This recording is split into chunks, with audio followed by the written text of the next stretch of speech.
तो लिए जो पेपर लेके आई हूँ वो है हिंदी, 10th की हिंदी का पेपर है। तो अब आप लोगों को लगता होगा ये तो बहुत ही हल्का सब्जेक्ट है, इसमें क्या पढ़ना है, इसमें क्या सोल्व करना।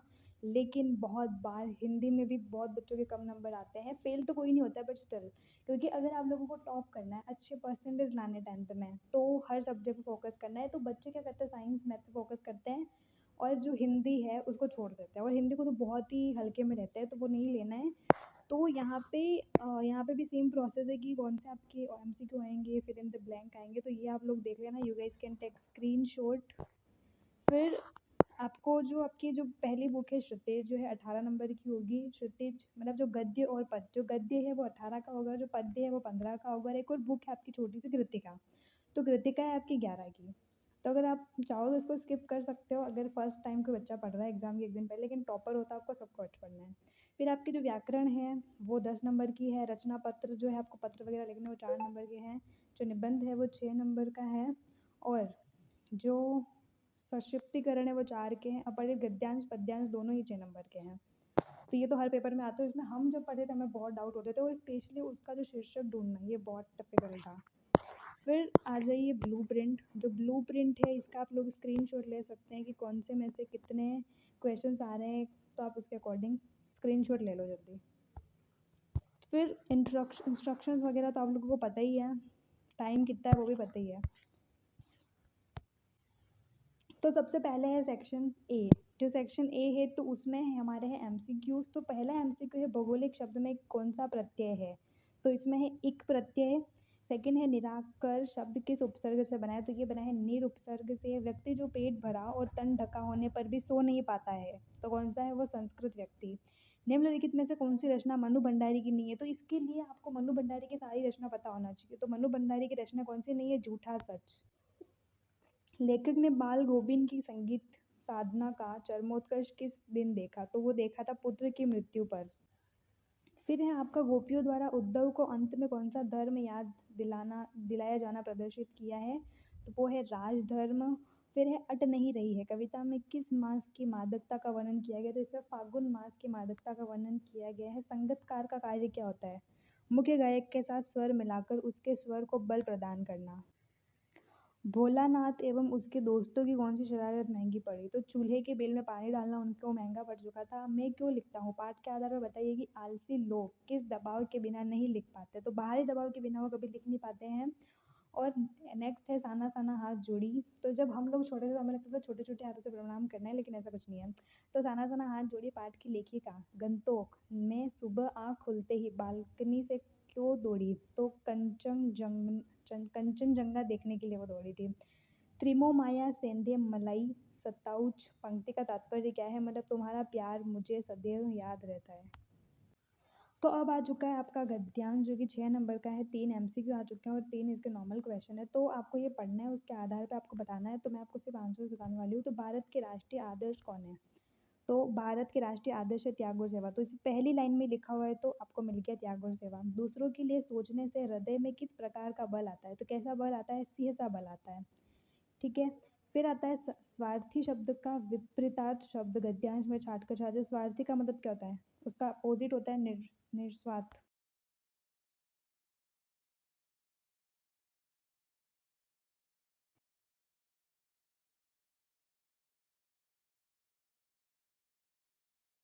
तो आपके आ चुके हैं 6 नंबर के फिल इन द ब्लैंक। तो जिस क्रिया का फल कर्ता को छोड़कर कर्म पर पड़े वो कौन सी क्रिया कहलाती है, वो क्रिया कहलाती है सकर्मक क्रिया। जो विशेषण वे विशेषण जो किसी पदार्थ के दोष गुण रूप रंग आकार आदि का बोध कराते हैं उन्हें कौन से विशेषण कहते हैं, उन्हें कहते हैं गुणवाचक विशेषण। वे शब्द जिनके स्वरूप में लिंग वाचन काल आदि से कोई परिवर्तन नहीं होता है उन्हें कौन से शब्द कहते हैं, अविकारी शब्द। और सर्वनाम के जो भेद होते हैं वो कितने होते हैं, 6 भेद होते हैं। और जो स्वागत शब्द है उसमें कौन सी संधि, उसमें यण संधि है। जैसे शु प्लस आगत, तो सु प्लस आगत, तो स्वागत बन गया, तो यण संधि है। रात दिन में कौन सा समास है, तो रात दिन शब्द में डैश समास है, तो कौन सा है, द्वंद्व समास है। फिर आपका थर्ड क्वेश्चन आता है जो कि एक अपठित गद्यांश है। तो इसको पढ़ के आप लोगों को आंसर देना है, तो ये आप लोग पढ़ लेना। फिर इसके आंसर मैं आप लोगों को बता देती हूँ। तो इसमें है भारत के राष्ट्रीय आदर्श कौन है, तो आदर्श आदर्श राष्ट्रीय जो है वो त्याग और जो सेवा है, क्योंकि इसमें ऊपर जो फर्स्ट हेडिंग है उसी में लिखा हुआ है कि कौन है। तो कौन है ये? भारत के राष्ट्रीय आदर्श कौन है? त्याग और सेवा। दूसरों के लिए सोचने से हृदय किस प्रकार का बल आता है? तो सिंह सा बल आता है। ठीक है। फिर स्वार्थी शब्द का विपरीतार्थक शब्द जो होता है वो होता है निस्वार्थ। तो उपयुक्त गद्यांश जो है हमें उसका उचित शीर्षक निकालना है। तो ये हमारे टाइम में बहुत टफ था। तो इसका उचित शीर्षक होगा त्याग और सेवा का महत्व। तो क्या है? त्याग और सेवा का क्या है? ठीक है। लेखक को क्या देखकर प्रसन्नता होगी? तो दूसरों के लिए परिश्रम करते करते मर जाना, इससे उसको बहुत प्रसन्नता होगी। कौन सा व्यक्ति उत्तम रूप से कार्य करता है? तो वो करता है जो पुण्यता निस्वार्थ होता है, जो निस्वार्थ तरह से काम करता है वही। फिर अगला आपका फिर से 6 नंबर का अब ये आ गया है पद्यांश। तो इसको पढ़ना है फिर। तो पद्यांश का उचित शीर्षक लिखिए। तो इसका उचित शीर्षक है शिव रवि का आगमन। तो इसका क्या है? शिव रवि का आगमन। शिव रवि का आगमन। ठीक है। तो पद्यांश में किस समय का वर्णन हुआ है? कौन से समय का वर्णन? तो प्रातः काल, सुबह का वर्णन हुआ है, क्योंकि उषा की लाली, तो जो उषा की लाली है वो सुबह सुबह ही आती है। तो कवि को क्या डर लग रहा है? तो कवि को किस चीज़ से डर लग रहा है? कि सूर्योदय के कारण यह अपरूप जो है अद्वितीय और जादुई आभा कहीं बिखर ना जाए। तो वो कहीं बिखर ना जाए, ये जो लाइन है इसको समझना है हम लोगों को। तो वो कहीं बिखर ना जाए। तो कविता में कवि ने हिमगिरी किसे कहा है? तो हिमगिरी जो है वो कहा है कवि ने जो हिमगिरी कहा है वो किसे कहा है? हिमालय को। तो कवि ने जो हिमगिरी कहा है वो हिमालय को कहा है। फिर नेक्स्ट है हिमगिरी के शिखर किसके निखर गए हैं? तो हिमगिरी के जो है वो निखर किसके गए हैं? उषा की लाली के। कविता में रवि को किसके समान बताया गया है? तो उसे बताया गया है शिशु के समान। अब पहले तक तो थे हमारे पद्यांश है, तो उसको आपको आंसर करना है। तो पहला इसमें है आषाढ़ मास में प्राकृतिक वातावरण कैसा होता है?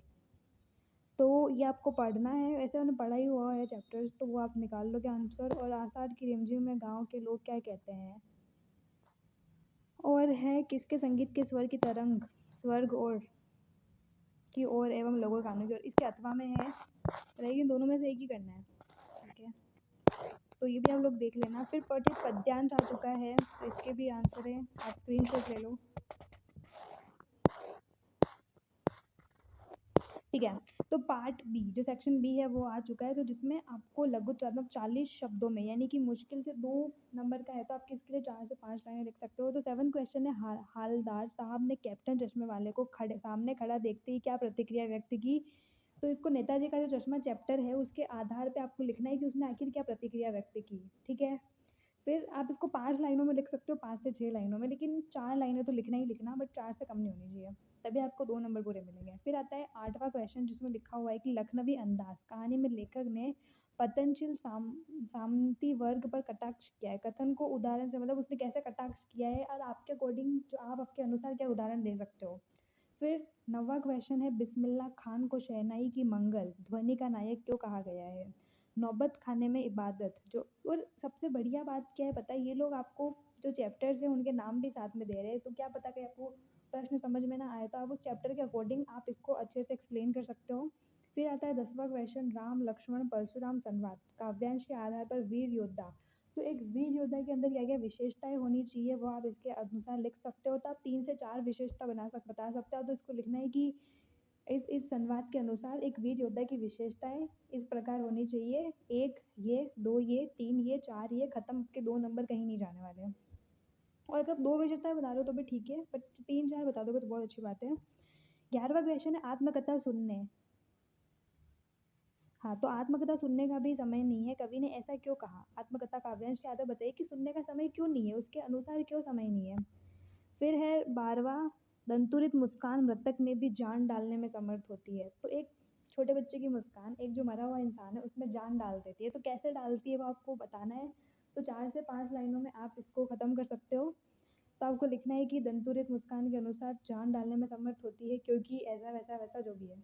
फिर 13वां क्वेश्चन है लेखक के साथियों ने मूसन तिवारी को क्या कहकर चिढ़ाया और उसका क्या परिणाम हुआ? माता का अंचल पाठ के आधार पर लिख के कि उन्होंने चिढ़ाया, तो क्यों चिढ़ाया? किस तरह से चिढ़ाया और उसका क्या-क्या परिणाम निकले? फिर 14वां क्वेश्चन है, लेखक ने जीव अपव्यय के बारे में क्या अनुमान लगाया? मैं क्यों लिखता हूँ पाठ के आधार पर बताइए कि उसने ऐसा अनुमान क्यों लगाया? तो आपको लिखना है कि उसने ऐसा अनुमान लगाया क्योंकि, फिर आपको आंसर बता देना है। 15वां क्वेश्चन है, अपनी खिचड़ी अलग पकाना। मुहावरे का अर्थ लिखकर वाक्य में, तो आपको कोई भी वाक्य लिखना है उसमें इसका मुहावरे का प्रयोग होना चाहिए। फिर आता है सेक्शन सी, खंड स, जो सी है उसमें, तो यहाँ पे जो सेक्शन सी है, तो ये 3 नंबर के क्वेश्चन है, तो आपको इसमें 60 से 80 शब्द लिखने हैं। तो आप इसमें लिख सकते हो 8 से 10 लाइनें, 10 लाइनें लिख दो, 3 नंबर कहीं नहीं जाने वाले।